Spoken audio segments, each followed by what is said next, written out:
better change in case the powers that be on YouTube pick up on Led Zeppelin 4 and not let me upload the video or something. Anyway, what is on in the background is a record I found in Wellington. Sean McRoberts, you know what this is. Lord Echo, who is a sort of DJ, producer, sort of collaborator in New Zealand. This is his second album, I think. I've been wanting it for ages. I haven't picked it up, and I was in Wellington, New Zealand, and it was right there, so I picked it up. So that's what's in the background.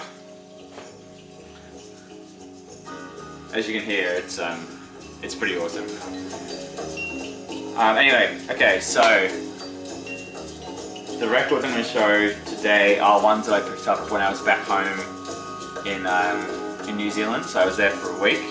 I spent my time digging at record stores and going on really massive hikes out in the wilderness. It was amazing just to be out in the fresh air and going for walks, and I don't know, sometimes I would walk with my music, sometimes without.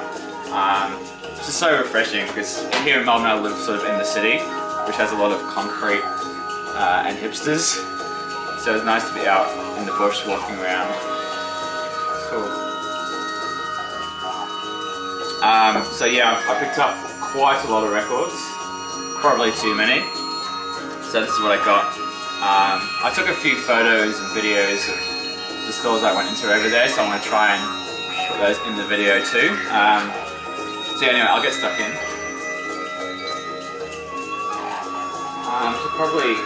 Should probably do this in some sort of order. It's a bit hard.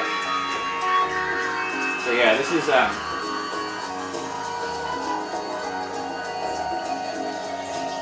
yes, done this one, talked about that one.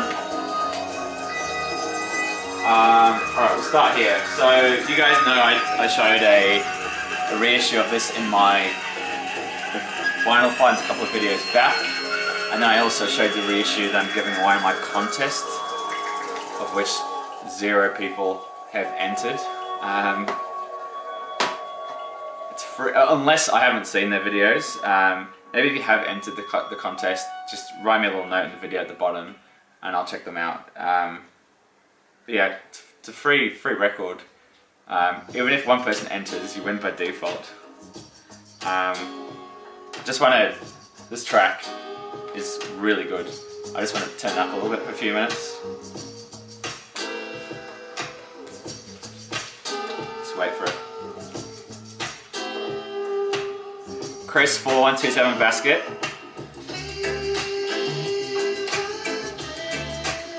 I think you'd really like this one. I know you picked up the other stuff on Bastard Jazz.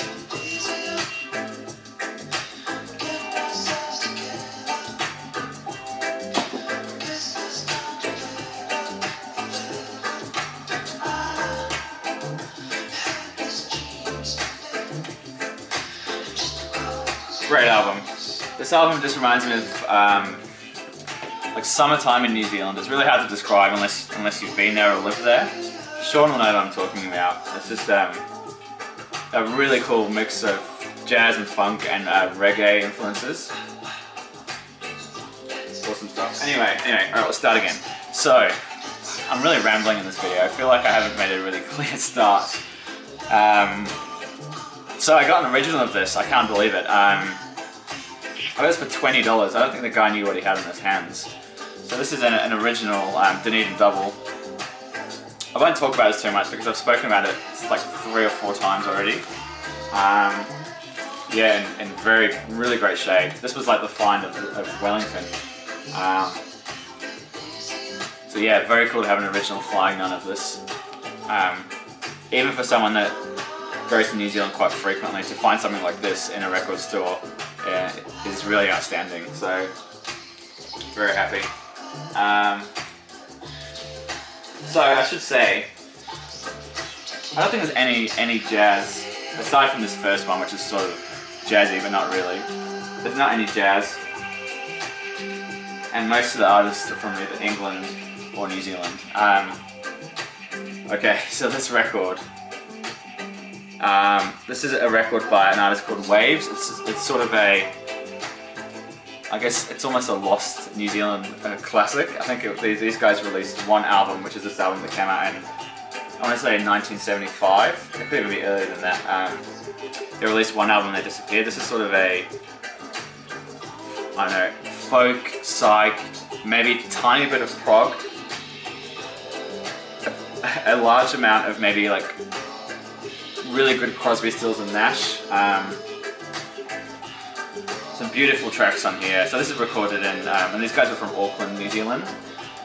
So this album got reissued a couple of years ago, and I think Sean, again, you showed this in your first ever video. You had the reissue. I can't believe I found an original of this. This is a really hard to find record here. Not here, in New Zealand it's a really hard to find record. So I found this one at Death Ray Records in Newtown, which if you do go to Wellington, I highly recommend that place. I might intersperse the photos and a couple of videos into here now.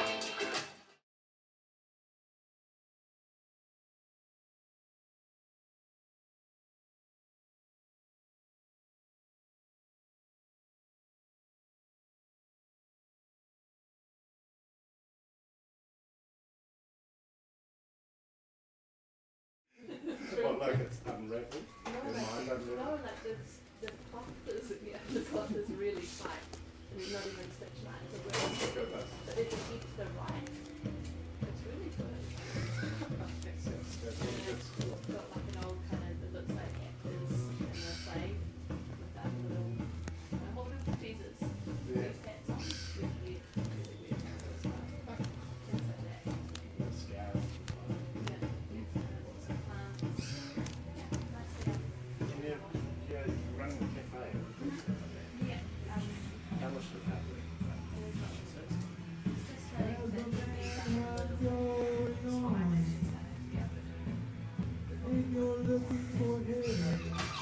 Cool.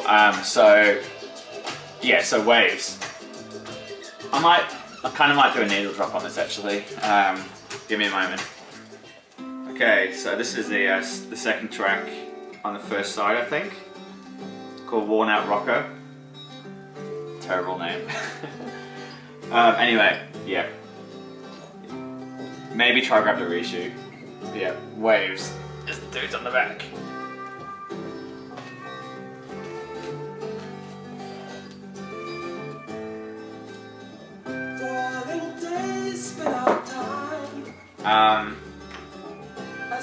Next up, another New Zealand record, another one on Flying Nun. This is actually a compilation called Tuatara, which is a animal native to New Zealand. So I picked up this compilation because it has the track Pink Frost by the Chills on it, which I would love to get that on vinyl, and a couple of other bits and pieces on here. We've got the Clean Fish. A lot of people know the Clean, that's one of the more famous New Zealand bands. The Verlaines are back on here. Sneaky Feelings, who's is it their debut, just got reissued recently with a pink cover. The Bats are on here. This is killer. This is really nice to get an original. It's also got this weird fold. I don't know what the hell happened here. It's got a lot of information about the artists. It's again another really cool to get another snapshot of the music scene. I'll show you the label.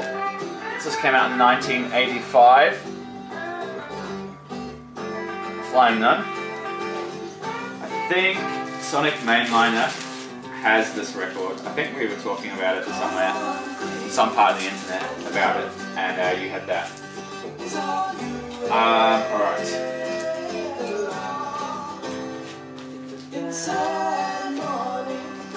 Alright, that is it for the New Zealand stuff, as in the artists from New Zealand that I picked up. The rest are all pretty much English artists. The first record store I walked into, the first record I saw in the crates, I picked up immediately. Solid Air. I've been holding off on buying the reissue because it's been really expensive over here. It's been like a $35, $40 record. So I found an original for $20. It's got this weird mark on the bottom, but it's in really great shape, and it's a really classic record. gatefold on the Island label. I think this is a Australian pressing. I remember reading about this record in the Tracy Thorn book. Apparently when, Fred, you may appreciate the story, I'm basically just talking to you here.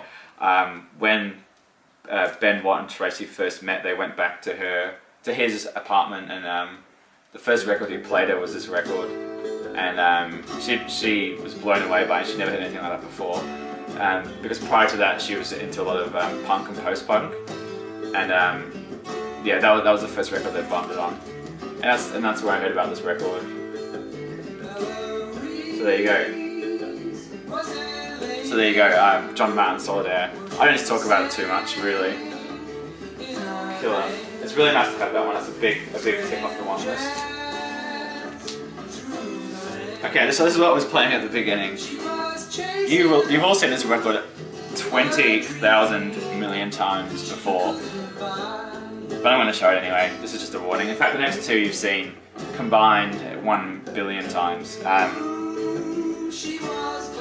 I was going to get the reissue because this is one of the major Led Zeppelin I don't have. And then I happened to be in Death Ray Records, which I showed just before, and had an original UK pressing for a really decent price. I was really surprised how cheap it was. It's got the original inner, and it's on the original Atlantic red and plum.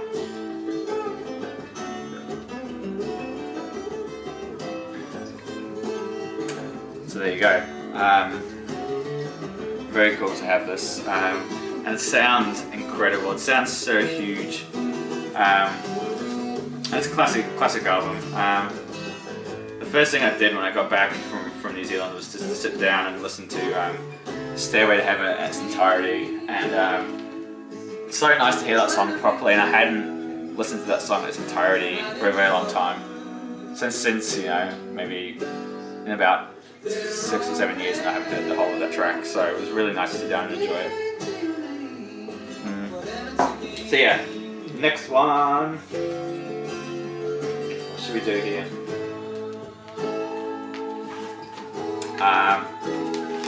Another one that's obviously been shown a lot. I picked up a original UK press on Harvest of Amagama by Pink Floyd. Careful with the Axe Eugene. Set the Crows.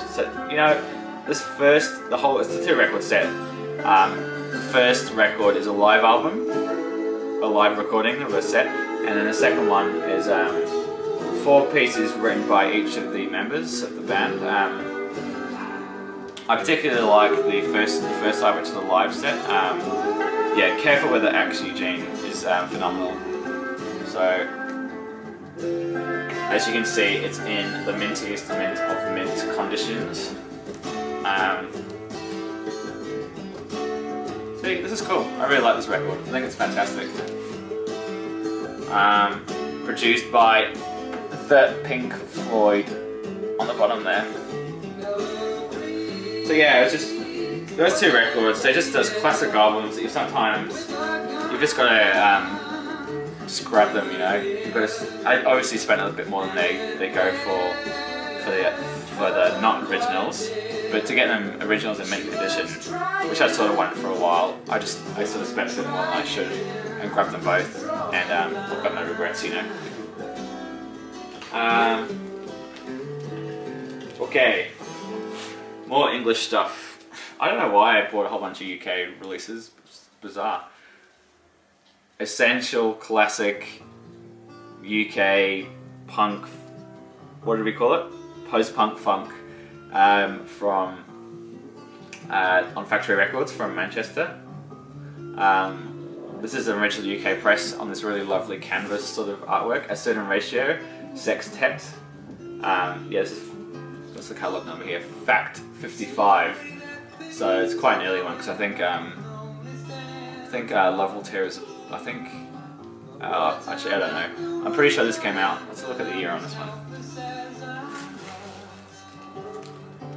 I don't know. I'm pretty sure this is before Unknown Pleasures. I could be wrong.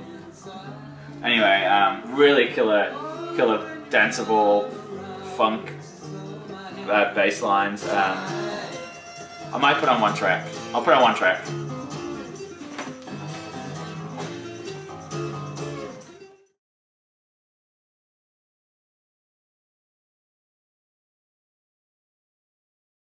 The track Knife Slits Water, which is the last track on the first side. I'll let the music speak for itself. There's a really amazing bass line that kicks in about 20 seconds that would make my bass lines video that I made some time ago. So yeah, really fantastic. Really essential.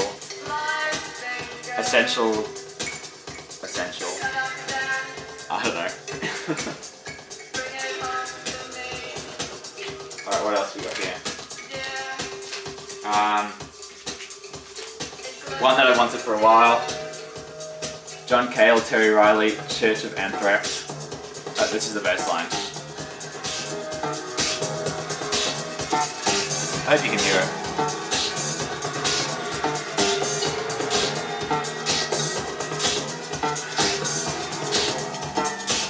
Anyway. Here we go. This record is it just blew me away. I figured it would be good based on the fact that it's John Cale and Terry Riley, but it's fantastic. The second side I thought was absolutely fantastic. Really intense record, really essential. Just got to decide if I file it under John Cale or Terry Riley. Church of Anthrax, I should say. This is on Columbia. What year did this come out? I usually do a bit of research before I talk, but today I just jumped straight into it. 1970. There you go. A really good one. A record I found cheap that I hadn't got that I wanted. The Jam were when I was probably like 13 or 14. I was listening to the Jam and Oasis constantly. I was obsessed. I used to listen to Tommy, and I used to watch Quadrophenia and be really into the mods and all that stuff. So I had a greatest hits CD about the Jam that I would just spin endlessly. So yeah, I thought I'd get this.